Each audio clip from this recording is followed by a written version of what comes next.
আসসালামু আলাইকুম। গরুর বাজারে আপনাদেরকে স্বাগত। আমি আসছি গরুর হাটে, গ্রামের গরুর বাজার।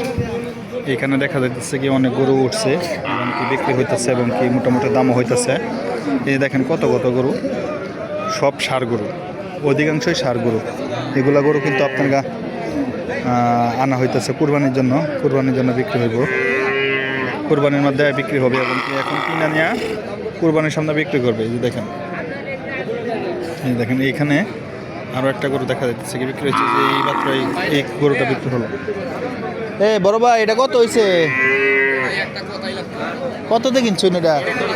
হ্যাঁ, 64,500 যাচ্ছে। দাঁতলে তো গরুটা ভালো হইলে দাঁত ফালাইব মনে কয়। হ্যাঁ, আপনি দেখছেন না, দলে তো বুঝুন দেব। 65,000 পড়ে গেছে। 65 না, গরু মোটামুটি খারাপ না, ভালোই আছে, গরু ভালো হয়েছে। সবাই ভালো থাকবেন। আল্লাহ হাফেজ।